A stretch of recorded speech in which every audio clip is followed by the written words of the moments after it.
that you'll answer with your life in your walk with Christ. And it's not an easy answer because I don't mean head knowledge. I mean heart truth. And so I've been looking forward to talking with you about this because I love this question, because it's so big and it's so messy. But before I go any further, my name is Daniel. I'm a grateful believer, and I struggle with anxiety and addiction. And this space is called Recovering Hope. This is Venture's answer in this season to having both a ministry that speaks to recovery and also teaching while still allowing the thread of our Celebrate Recovery ministry to go forward, which I cannot wait for us to gather again as a Celebrate Recovery and meet in large group and celebrate together. And in the meantime, please do bear in mind that we still have our Celebrate Recovery small groups. Those meet right after this message at 6:45. Details will be in the thread below. If you're new and you want to participate, just drop a note in there and someone can get you that information. And tonight we have a teaching. And our teachings are always on principles of recovery and always somehow related back to the primary thread of the message of the pastor's adventure. In this case, you want to check out Brandon and Di's messages from the last 2 Sundays, both on the subject of the life of the prophet Elisha. And check back next week where we will have an amazing testimony. Okay, so first, this is not the message that I meant to write. My schedule and my structure in life and teaching and in my role here at Venture doesn't leave a lot of room for extra. And I had this idea of what I was going to write, and it was sandwiched right in between this joyful posture of desperation and some of the discussion Pastor Brandon had this last week on the subject of starvation, what we feed ourselves, and it was going to be a lot of fun, and I sat down to write it, and that is just not what came. Now, it still ties to those subjects, and we're still going to hear about Pastor Brandon's message and the subject that Pastor Di led us into in the life of Elisha and the subject of the widow and her olive jars and the desperation for sustenance that she had is going to take us back to that space of desperation, but the message feels very different, and I just have to trust that it was supposed to be that way. Either way, it is that way. So first, let's get the obvious out of the way. The first is that this is something that's been on my heart, and I'm going to ask for grace and prayer that I do this right. What I'm going to talk to you about is a little bit different than 3 pointers for desperation and your spiritual walk. I'm going to deal with desperation and division in this moment right now. I'm going to land 100% on each of ours personal walk with Jesus, but in the process, I am going to talk about our world, our culture, and what I see. There was a safe route to do this where I didn't do this, but I got to tell you, as a follower of Jesus, I just did not see how I could claim to trust Jesus and walk that safer path at the same time. So you get this, a somewhat messy, well-intended message. So if I get it wrong, I use the wrong words, or generally make a fool of myself, please do not discount Jesus on behalf of myself. Choose to see it just as one more way he's helping me along. Second, some of you, the second I started talking about desperation and tried it to hope or celebration, all that good stuff, probably got confused. Thought to yourself, that doesn't make any sense. Or this is more of that Christian stuff where they just try to make me feel bad, or I get it, typical of Christians, full of judgment. Not at all. Not even a bit. Quite the opposite, actually. My ask is that you stick through to the end of this message and just give me a chance to fail, which I may, but give me the opportunity. And third, I know I'm making this really exciting. This is not a fun message. I think the heart of this is joyful. My intent is, it's good, it's rich and real. Honestly, I tell you, this is the best my heart gets, in fact. But it's not light, it's not fluffy. And you're probably going to think that I'm pushy, because I am. There's a very real chance that you will feel attacked or judged. You're not. My example in all of this, which I haven't even gotten to yet, is just my own heart, my own insufficiency, which I see clearly, not yours. It's entirely possible that I will say unpopular things and disregard the general social contract that suggests that as a pastor, I'm supposed to be likable. I may not be. You know what, that's big for me, because frankly, that's not biblical, and also because I am a sucker for being liked. It's just so much more important for all of us, and in the end, as I have to decide for me, that I hear listen, and obey the convictions that God puts on my heart. It may seem for a moment, as I talk culture, like I'm on your side of something. I'm not. Don't be disappointed. And it may seem like not only am I not picking a side, I'm attacking all sides, because probably I am. I'm going to argue that our sides are essentially little caves of fear that we run to in order to feel big and powerful when we get scared in the awesome, ridiculous, amazing, and confounding majesty that is following Jesus. That Jesus is above and beyond sides, that he is in fact a way. And that in that, it is not so much what we get to do as groups and as a people that counts, but as individuals, especially in the small things. That there's good people with amazing hearts that are following Jesus on every side of the equation. Divided in their circumstances, in the places where they may be, in the groups that they may be a part of, and united in their motive of seeking and following Jesus. And you know what? Thank God for that. Why would we want it any other way? All of this is going to imply that it is the motivations of our heart which matter most, and which, frankly, no one will ever know besides ourselves and God. That your side will inevitably be in his way. Not in the world, but in your own heart, that you would have one.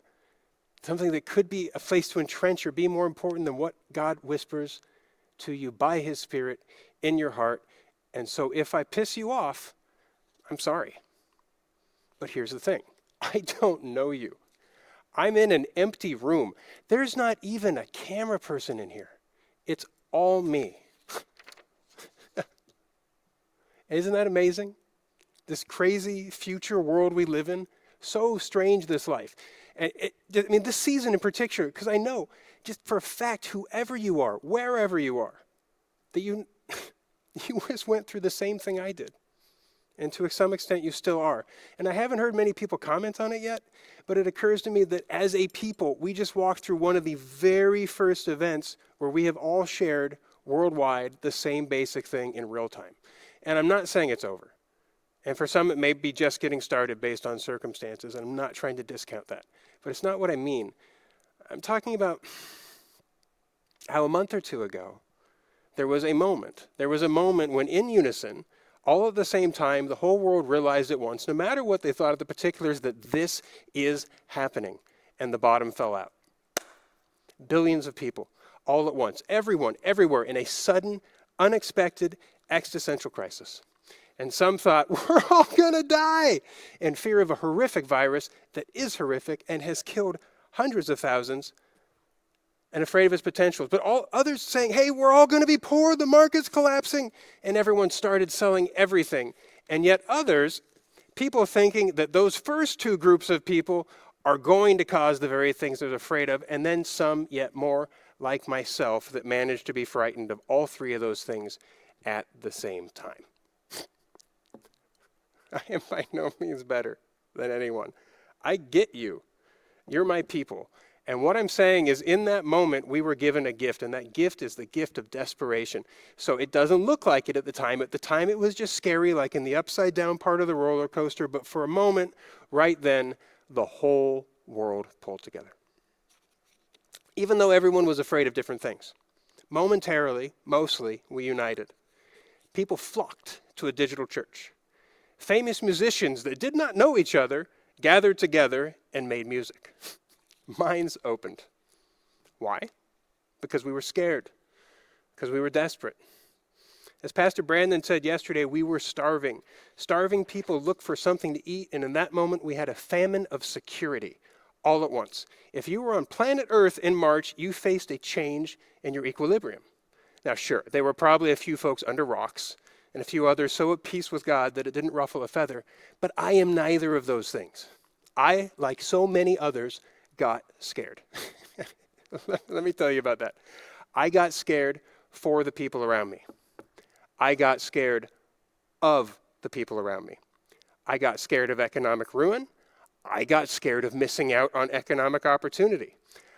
I got scared of not doing anything. I got scared of doing everything. I got scared of you and your certainty about what is going on. I got scared of you and your unwillingness to look and see what's going on. I got scared of how brazen you are and the choices you're willing to make. And I got scared of how afraid you were and the choices you might make as a result. That was day one. On day two, I panic shopped. I did. There was a singular, somewhat shamefaced run to Fred Meyer's at 8 p.m. as rumors were circulating that martial law was about to happen, where I dropped $700 on food. Food at Fred Meyer's. The cashier looked at me and he asked me how my day was. You know, sometimes I think God has allowed me to walk every branch of brokenness just so you and I will have something to talk about. Because generally, I get it. I get a lot of branches on the way down. And I'm fine with you thinking I'm crazy if it helps you stay sane or not. I mean, either way. I'm perfectly fine with being the most busted up, broken person here. In fact, I hope I am. Because that means that you're doing better. Why wouldn't I want you to do better? How sick is it that we all know that's not what's actually in our hearts? That is not where we start. That is not where I start. Why wouldn't we want everyone to do better than us? Think about it. It's cold rational. There's no world where others doing better than us takes anything away from us. In fact, it just means that there's more good in the world and we have people around us that can give to us.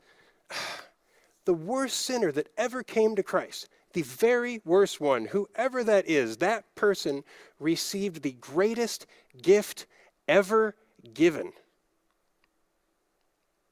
Singular. The largest measure of grace. If that's you, bully for you. So, in a real sense, it doesn't matter where you are. Are you the worst? Good. You have an amazing gift to receive. I am not interested in judging your past. Are you the best? Good. You have a lot to give, this way, that way, either which way. And so 2 or 3 months ago, everyone popped. Everyone, everywhere. Sudden famine of security. Everyone rushed to the doors of their way of life and started looking for the thing that would make them feel better, that would provide that security. And some people came straight to God. But I think all of us, on some level or another, realize we don't have it done, that there's something where there's work to do. All the pieces came loose. You saw it. We saw it. Everyone did. Maybe it was money. Maybe it was health, maybe it was control, maybe it was judgment, anger, sex, being needed, but there was something. It's like how God's perfect gentleman, Job, who we talked about in the beginning of this season, at the end of his very long journey and discussion with God, he does learn that there are things that can be improved between himself with God without compromising his integrity, without succumbing to the judgment of his fellows. And at the end of himself, between him and God, he finds space to grow and learn more. He never could have learned those things without that difficulty. And in some small way, you and I had that just a moment ago.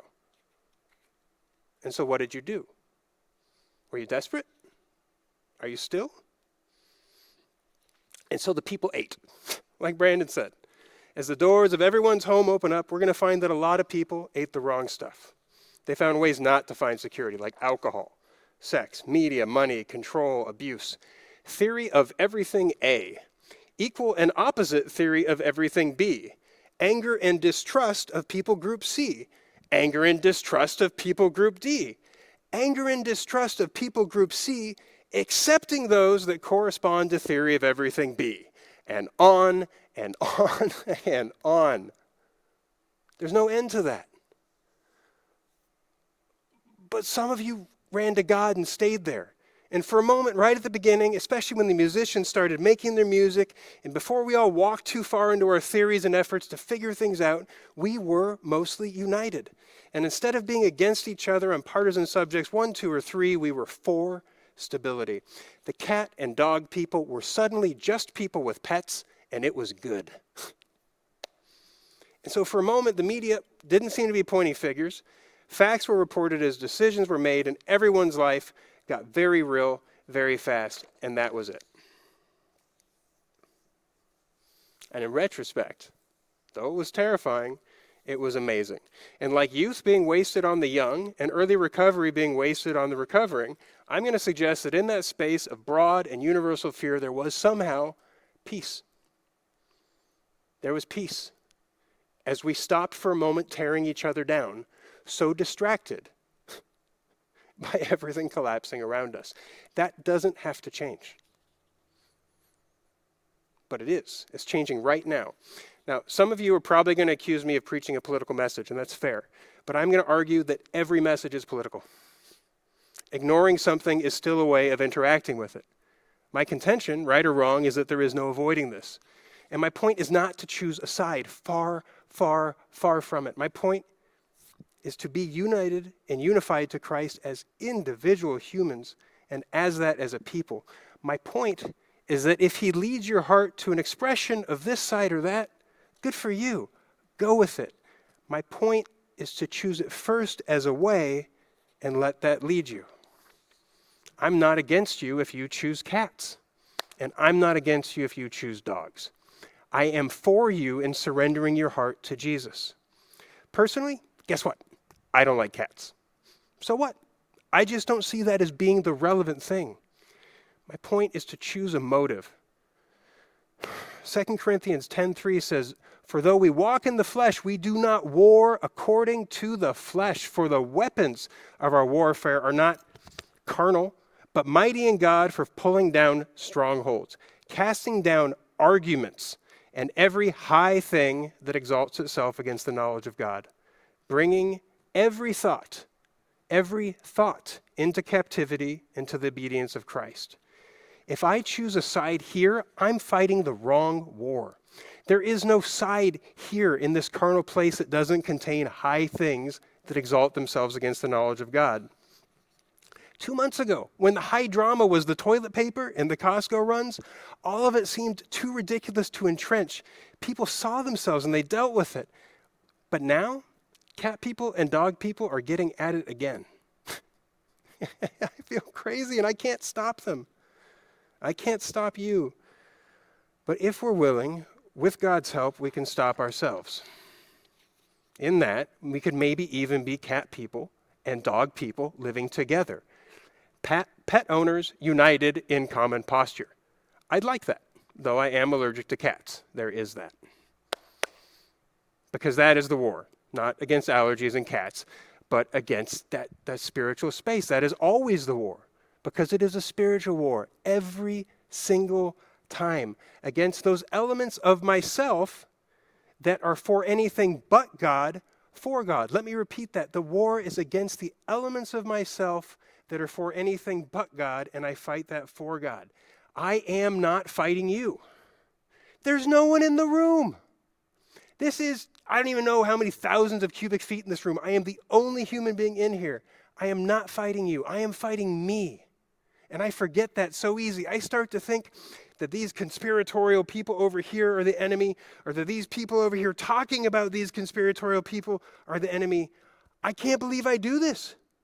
I mean, can we not do that? Can we lose the word conspiracy? That I would choose to conspire against the conspiratorial? I'm insane. That's insanity. Please help me to not do that. I want to not do that, but it's like a riptide on a beach. To see it is to touch it, and I can't stay clean. As everyone makes efforts to make sense of a world far outside their norm, people are concluding what they're concluding, and I'm doing my best. I believe you are too. Does that mean we're going to see the same thing? No. And you know what? Some of us aren't doing their best. Some of us right now are in the same spots we were at our worst, and they're choosing terribly. They may be choosing to be God's enemy, just like I did once upon a time. But you know what? Either way, God is not their enemy. God is as for them and full of love for them as he is for you, and he was for me when I had declared open warfare against him, which I did once upon a time. And regardless, you know what? These people of conclusions X, Y, and Z, they're just not my enemy. It's not the fight. Ephesians 6:12 says, "For our struggle is not against flesh and blood, but against the rulers, against the authorities, and against the powers of this dark world, and against the spiritual forces of evil in the heavenly realms. I have one enemy. My enemy is that which in myself chooses not to trust God and instead leans on my own understanding, denying that God will make all things right, knowing that I must at all costs ascertain what is real, defend my will against all those who would challenge it, and triumph over those who would oppose me or what I see to be right. That's my enemy. The wiles of the devil, not in your heart, in mine. And when I forget that, when I think it's about changing you, I lose the absolute most precious thing. I lose my way. I lose my way. I lift my head up, and I have gone from inspiration to fear, from revival to entrenchment, dug in, built up, and ready to defend at all costs. Except, John 14:6, Jesus said, I am the way, the truth, and the life. No one comes to the Father except through me. I am the way. I am the way. That's not a fixed position. It's hard to follow a way if you're stuck inside of a trench, isn't it? Have you ever heard the expression, be careful what you wish for? Well, you know what? We got generally what we wish for. Not wholly, and things are hard, and I'm not discounting that. Please don't put those words in my mouth. But the markets so far have recovered. The curve so far has flattened. The death count so far, terrible as it is, and each death an absolute tragedy, is not nearly what we feared it would be or could become. And the bailouts and the decisions have, so far, they seem to have ameliorated much of the personal damage. And it's not perfect. And again, I am not discounting the suffering that's happening. But compared to where most of us were afraid it could go, it got better. You know what that reminds me of? I bet you do. That reminds me of recovery. So tell me if this rings a bell. I was afraid, I cried out to God, things changed for the better, and I went right back to what caused the problem in the first place. Again and again and again. Guys, if we don't stay desperate for God, we lose our connection to God. Not because he does anything to abandon us, we abandon him. Treatment centers call this the 3-step shuffle. 1, 2, 3. 1, 2, 3. That's free. That's the only time you get it. And if anyone, just don't. Step 1, I realize I'm powerless. Step 2, realize God can fix it. Step 3, choose God, and then things get better. Steps 1, 2, 3. Things are better. People quit. Repeat. Things get better. People quit. Repeat. Guys, this is the spot where people quit. And that's my point. That's right where we are as a culture. That's right where we are as a people. That's where a lot of us are as individuals. Things have gotten better, just better enough that the crisis starts to lift just a little bit. And for some terrifying reason that has to do with our own brokenness, instead of seeing hope, we choose brokenness. When I start to look at the conversation that I see, and I mean all the news, all the social stuff, all the media, everything that's in my point of view, and bear in mind, I only see what I see, and my viewpoint is inherently completely limited. But church, we as a culture to this guy look like we are going right back to where we started as a people and as a species, except even more divided, with more pointing fingers, more entrenched, more sure of our right and their wrong. And I can't stop anyone from doing that. But I am hopeful, I am very hopeful that we as a people will not. And I am moved that I personally can deal with this in myself as best I can. And then I can share that here with me and invite you into that with me. And that's probably the best I can do. Because my path is not in asserting how right I was in the middle or a moment ago, or the 20 contradictory things I thought in March, but in staying desperate right now. Guys, the whole world is in recovery right now. And this is my point. The path to our own best lives and being an example to the world are the same. They're the exact same. God is so dependable on that. Your path to doing the things you want to do in the world is not going to be the effect of your building a better mousetrap. It is going to be of your willingness to walk out your reconciliation with the person of Jesus Christ, and he will use that. You, all of you have exactly what the world needs right now. You have recovery. New or old, it doesn't matter. You're here. And just like no one would ever tell you anything and have it work, so too for our ability, my ability, to speak and help things get better just by telling people. That doesn't cut it.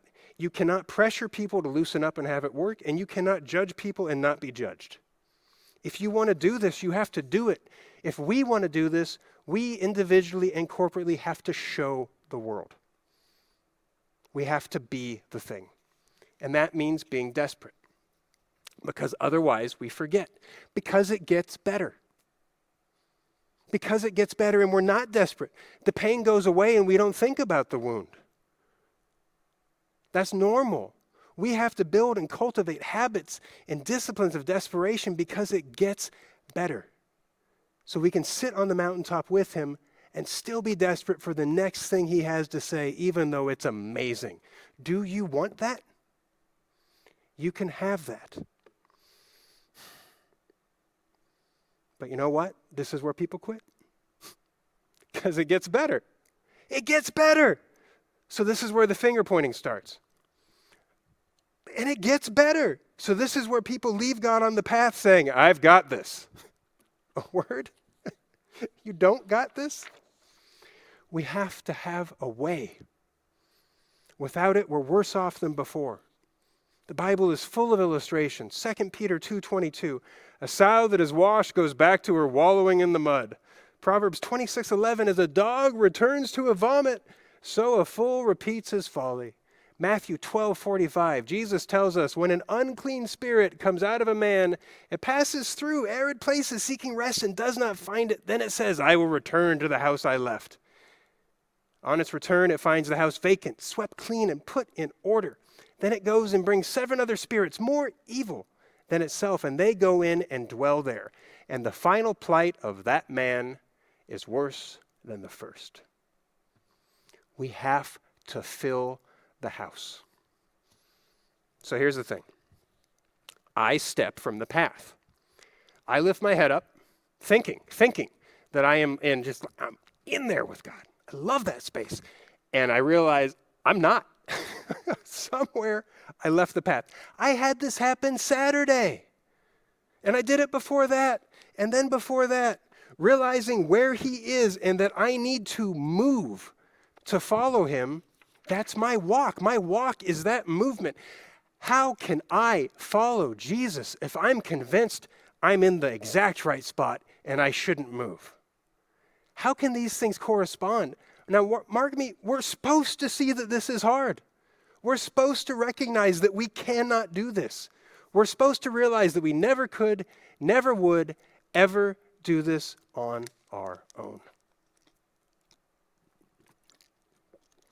There's an amazing moment in Matthew 19:26 where Jesus is teaching and his disciples are aghast. They are aghast at what he's presenting because it's upside down and backwards, and most of all, it's impossible. And he's saying things like the first should be last. And they ask him how. They say, who then can be saved?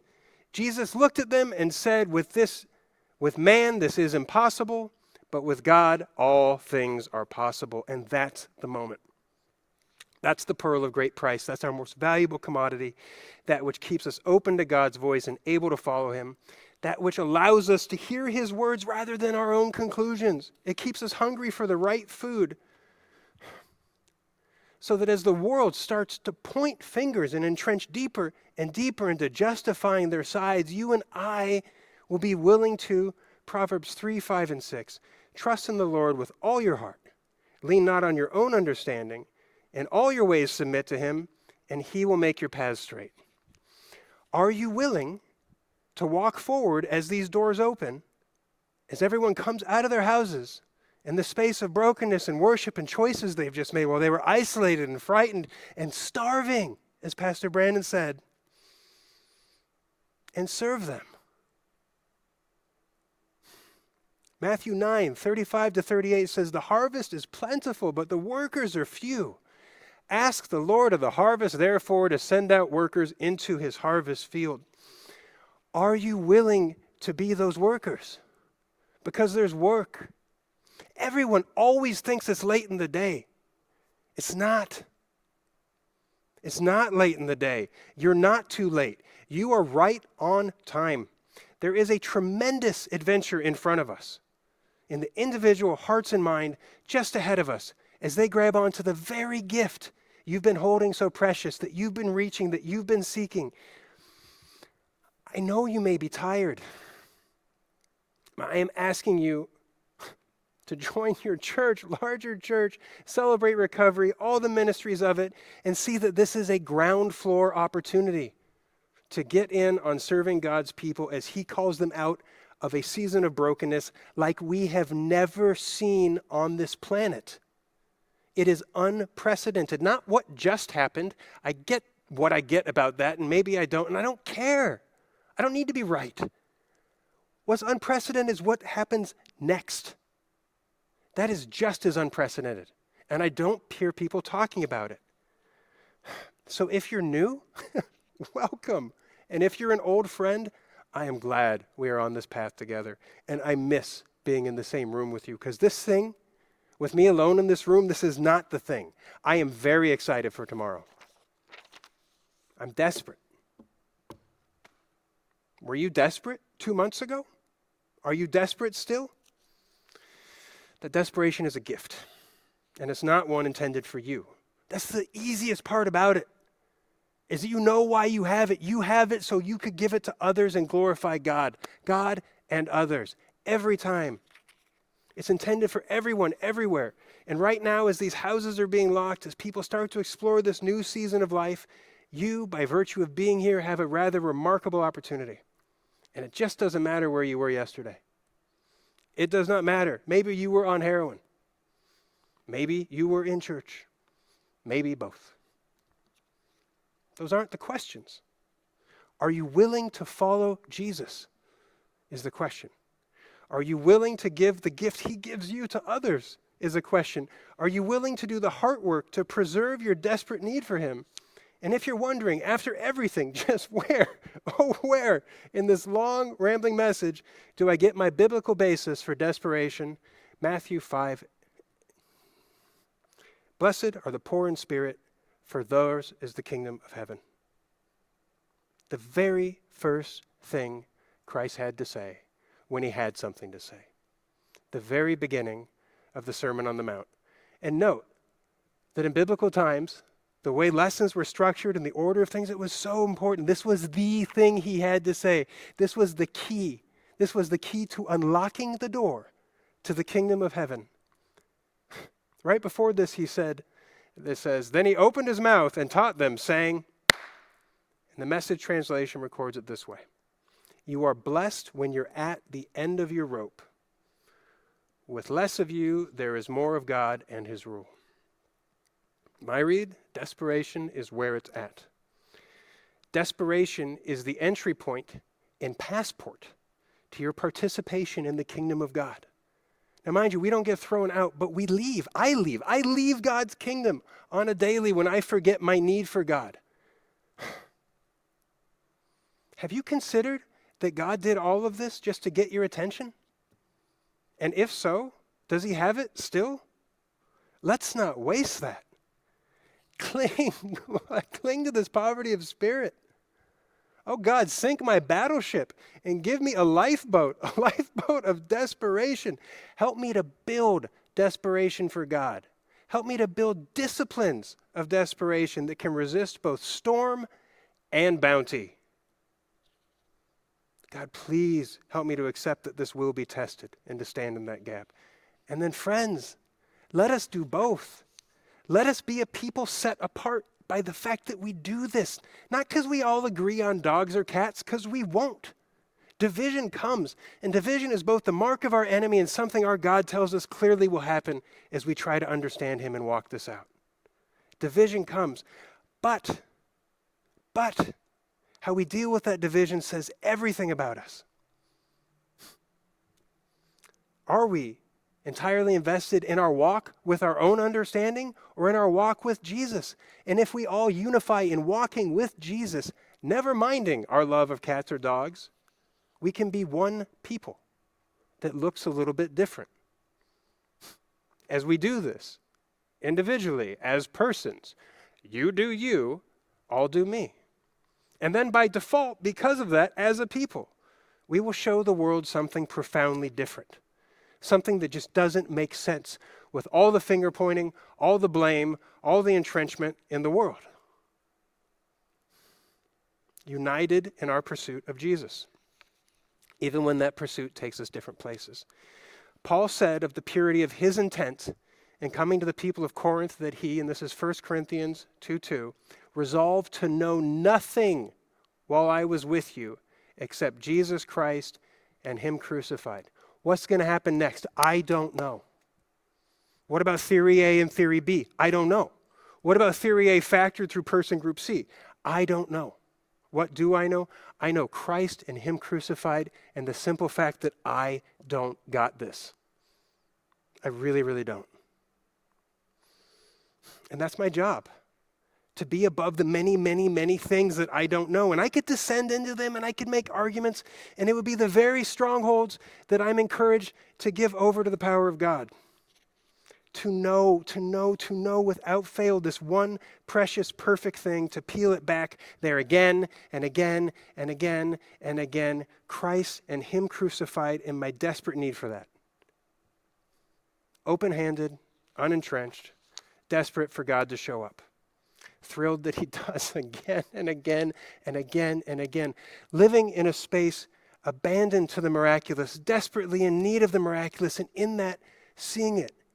Do you want to see miracles? Come walk in the space where they must happen, where people cry out to God and serve him. Come serve in the space of the tip of the sword where people deal with weakness. Come deal with your own and let that be the example that calls yet more people to him.